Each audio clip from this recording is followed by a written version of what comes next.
बिस्मिल्लाहिर्रहमानिर्रहीम। अस्सलाम वालेकुम। मैं हूं आपका मेज़बान वसीम तबस्सुम अपने यूट्यूब चैनल WT24 के साथ। आज मैं बात करना चाहूँगा तहरीक लब्बैक के बारे में। तहरीक लब्बैक के बारे में जैसा कि आप सब जानते हैं, पिछले 1-2 हफ्ते से मुल्क में काफ़ी हंगामा भी रहा, घेराव जलाओ भी हुआ, शहादतें भी हुई। इसमें पुलिस वाले हैं वो उनकी शहादतें भी हुई। फिर इसके अलावा जो तहरीक लब्बैक के लोग हैं, जब इसको कालादम करार दे दिया गया, यतीम खाना चौक लाहौर में वहाँ पे इनका जो मरकज़ी दफ्तर है वहाँ पे पुलिस वालों ने अटैक किया। फिर उनके भी लोगों की शहादतें हुई और फिर गिरफ़्तार भी हुए। और इसके अलावा 7 रिजवी साहब उनको भी गिरफ़्तार कर लिया गया, तहरीक लब्बैक के जो सरबराह हैं। लेकिन इस मामले को बहुत आसान तरीके से हुकूमत हल कर सकती थी, लेकिन यहाँ पे ये कहना मैं चाहूँगा कि इमरान खान साहब के साथ कुछ ऐसे वज़रा हैं जिन्होंने इमरान खान साहब को गलत इन्फॉर्मेशन दी और उन्होंने गलत टाइम पे गलत एक्शन लिया। तो इस तरह के मामला जो थे वो इमरान खान साहब को इस चीज़ का बिल्कुल अंदाज़ा नहीं था कि मुल्क में इस कदर अनरेस्ट पैदा हो जाएगा। इस अनरेस्ट का फ़ायदा क्या हुआ, इस अनरेस्ट का दूसरे मुल्कों को क्या फ़ायदा हुआ, जो पाकिस्तान के दुश्मन हैं उनको क्या फ़ायदा हुआ। इस अनरेस्ट का ये फ़ायदा हो कि उन्होंने पाकिस्तान की जो पिक्चर है, जो पाकिस्तान का एक इमेज है, वो उन्होंने इंटरनेशनल मीडिया पे पाकिस्तान को एक बुरी तस्वीर पेश की।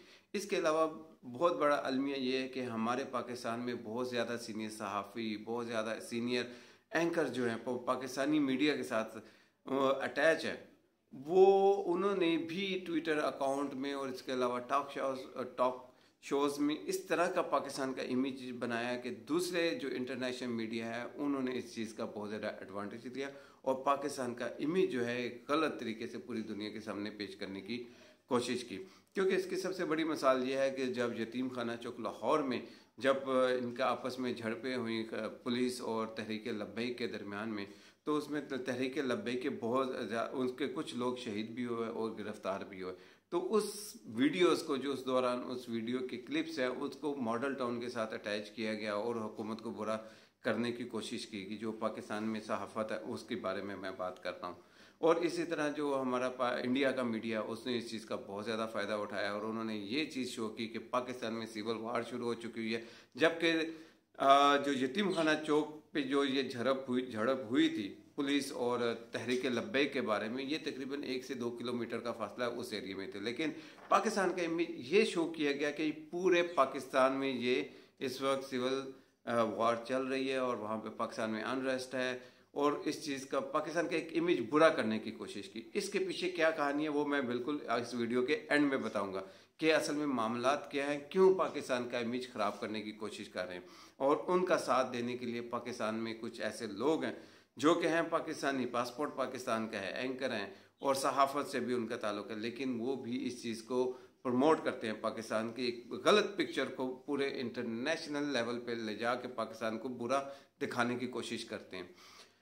तहरीक लब्बैक के बारे में मैं थोड़ा सा आपको बताता चलूँ। ये 1 अगस्त 2015 को खादिम हुसैन रिजवी साहब जो इनके सरबराह थे, मरहूम, पिछले साल उनकी वफ़ात हो गई है, वो इसके सरबराह थे। उन्होंने 1 अगस्त 2015 को इसको रजिस्टर्ड किया। ये एक पॉलिटिकल पार्टी है। इसका जो वोट बैंक है इस वक्त 2018 के इलेक्शन के मुताबिक इनका वोट बैंक जो है वो तकरीबन 1.5 मिलियन से 2 मिलियन तक है।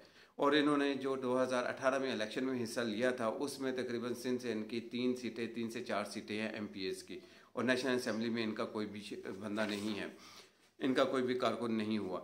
लेकिन इसके बाद ही उसमें जो उस वक्त 2018 में जो ज़्यादा वोट बैंक जो उनका 1.5 मिलियन था वो सारा नून लीग को सपोर्ट किया था। यहाँ से आपको एक और बात मैं बताता, जो 2017 में जो एक हुआ था, धरना हुआ था, मौला खादिम हुसैन रिजवी साहब ने इसकी सरबराही की थी, वो हुआ था जब मुस्लिम लीग नून ने खुद जानबूझकर इलेक्शन फॉर्म्स में तरमीम करने की कोशिश की थी और ख़त्म नबूवत के मतलब उसकी वर्डिंग को चेंज करने की कोशिश की थी। उस बुनियाद को लेते हुए खादिम हुसैन रिजवी ने फैज़ाबाद इस्लामाबाद में चौक में वहाँ पे धरना दिया। 2 हफ्ते तक ये धरना जारी रहा। 6 लोग जहाँ बाहक हुए और कई ज़ख्मी हुए, गिरफ्तारियाँ भी हुई। और इस धरने का मकसद यही था कि उस जो इन्होंने जानबूझ के जो वर्डिंग चेंज की थी उसको अपनी असली हालत में लाया जाए। लेकिन आखिरकार कमर जावेद बाजवा साहब जो हमारे आर्मी चीफ है उनकी वजह से एक मुआहदा तय पाया, और उस मुआहदे में एक तो वो जो इलेक्शन फॉर्म की वो असल जो हालत थी, जो असल वर्डिंग थी, वो उसको दोबारा अपनी असली हालत में लाया गया।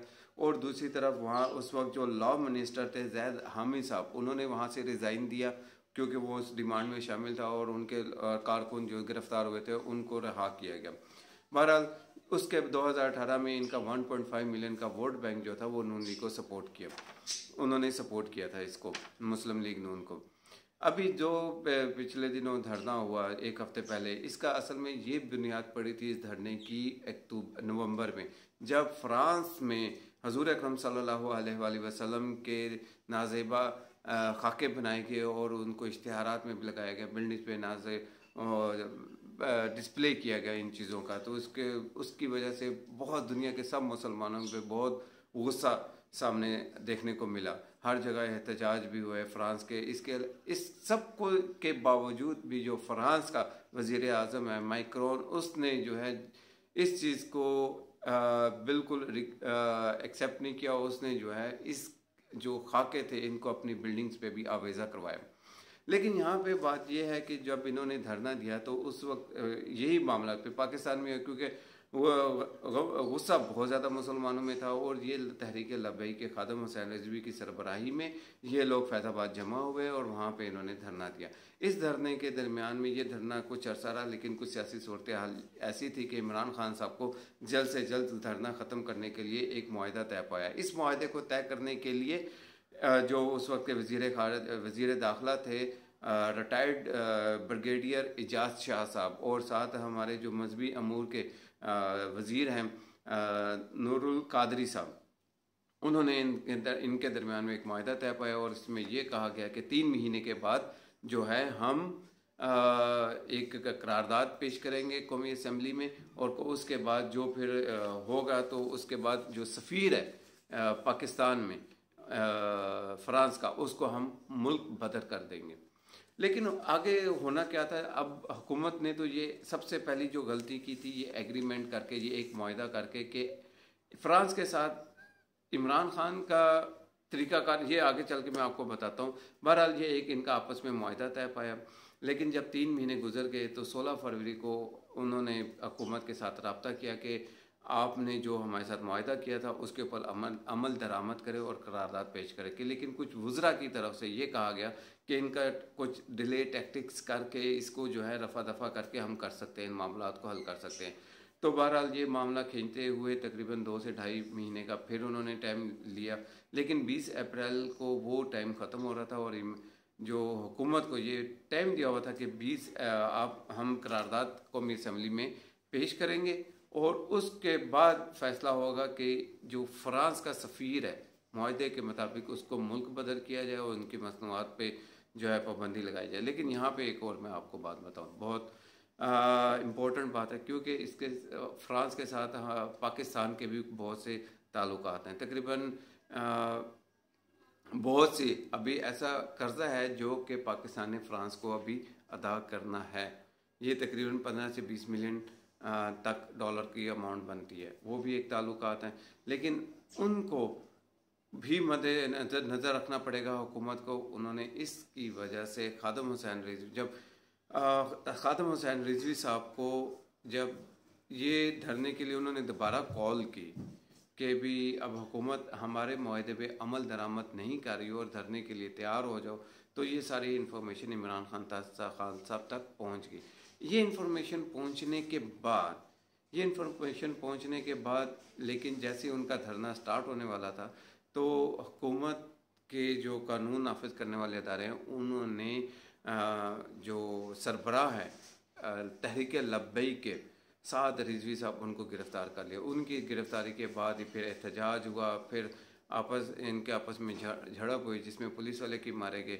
एक तरफ तो यहाँ पे बहुत अहम बात मैं आपसे करना चाहूँगा कि एक तरफ तो वो तहरीक लब्बैक वाले कहते हैं कि हम नमूस रसालत के बारे में कोई बात नहीं बर्दाश्त कर सकते, ख़त्म नबूवत के बारे में कोई बर्दाश्त नहीं कर सकते।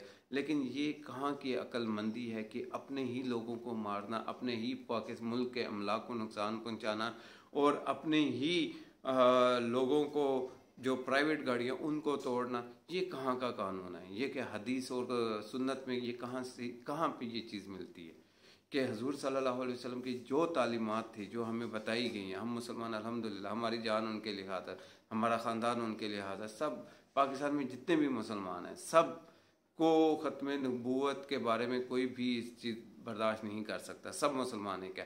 अब एक मुसलमान दूसरे मुसलमान को मार रहा है, ये बहुत अजीब सी एक बात है।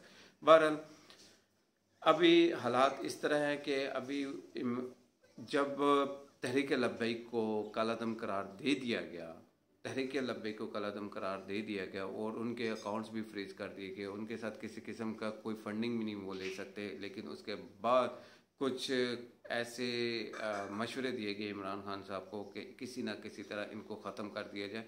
लेकिन बहरहाल अगले दिन अटैक हुआ यतीम खाना चौक पे, तो उसमें भी काफ़ी जलाओ घराओ, काफ़ी हालात पूरे मुल्क में ख़राब हो चुकी हुई थी। लेकिन यहाँ पे सिर्फ बात ये है कि ये मामला हल किए जा सकते थे। अब यहाँ पे मैंने स्टार्टिंग में आपको एक बात बताई कि थी कि ये सब चीज़ों का लिंक ये किससे जाके मिलता है। आगे FATF का मामला आ रहा है, उसमें पाकिस्तान को ग्रे लिस्ट से वाइट लिस्ट में जाना है, और उसको वाइट लिस्ट में जाने के लिए अब जिस तरह का पाकिस्तान में इंतशार पैदा किया गया, किस तरह इंटरनेशनल मीडिया ने इसको पाकिस्तान को गलत तरीके से, पाकिस्तान की गलत पिक्चर जो है पूरी दुनिया के सामने पेश की, और इसी तरह फिर आगे अभी कल परसों का जो वाक़या हुआ है सेरीना होटल में, एक बारूद से भरी हुई गाड़ी जो है, बारूद बम से लदी हुई गाड़ी जो है वो सेरीना होटल में चली जाती है और वहाँ पे जाके ब्लास्ट होता है, और वहाँ पे जो चाइना का वफ्द आया होता है वो, यानी कि उनकी टाइमिंग कुछ ऐसी मैच नहीं कर सकी, जिसकी वजह से अल्हम्दुलिल्लाह चीनी वफ्द काफ़ी ज़्यादा लोग जो बच गए, लेकिन टारगेट उनका चीनी वफ्द को ही टारगेट करने का था मकसद। लेकिन असल में मकसद क्या है कि पाकिस्तान को आगे आने वाले FATF का जो मामला है जिसमें इनका इजलास होना है, वहाँ पे पाकिस्तान को ग्रे लिस्ट से वाइट लिस्ट में जाने से रोकना है, इस तरह के हालात पैदा करने हैं कि पाकिस्तान ग्रे लिस्ट से वाइट लिस्ट में ना जाए और पाकिस्तान में अनरेस्ट पैदा हो जाए। पीछे मकसद यही है। और दूसरी तरफ पाकिस्तान की इंटरनल सियासत अगर देखी जाए तो इमरान खान को आने वाले बहुत ज़्यादा चैलेंजेस है, वो इंशाल्लाह अगली मैं आपको वीडियो में बताऊंगा कि जहांगीर तरीन साहब क्या करने जा रहे हैं, उनका क्या इरादा है, और इसके अलावा नून लीग क्या चाहती हैं। अब यहाँ पे एक और भी बात मैं आपको बड़े मज़े की ऐड करता जाऊँ कि जब कालादम करार दी जाती है जब कोई भी पार्टी, तो उसको तहलील कर दिया, किसी दूसरी पार्टी में तहलील कर दिया जाता है। लेकिन अभी मामला इस हद तक नहीं पहुँचा कि पाकिस्तान उसको कालादम परमानेंट करार नहीं दिया गया। अभी वो सुप्रीम कोर्ट में केस जाएगा, वहाँ से उसको अगर इसको बहाल कर दिया जाता है तो बहुत पावर के साथ जो है तहरीक लब्बैक पाकिस्तान में सामने आएगी और उभरेगी। और दूसरी तरफ मुस्लिम लीग नून ने और JUIF ने क्या फ़ायदा उठाया, जबकि वो उनको सिर्फ मुस्लिम लीग नून को और JUIF मौलाना फजलुर रहमान को सिर्फ सबसे ज़्यादा इस चीज़ की है कि इमरान खान को किसी न किसी तरह इस हुकूमत को डिरेल कर दिया जाए, इस हुकूमत को ख़त्म कर दिया जाए। तो इसलिए वो भी सामने आए, उन्होंने करारदाद में कहा कि ठीक है, फ्रांस वाले सदर को जो यहाँ का सफ़ीर है इसको मुल्क बदर कर दिया जाए।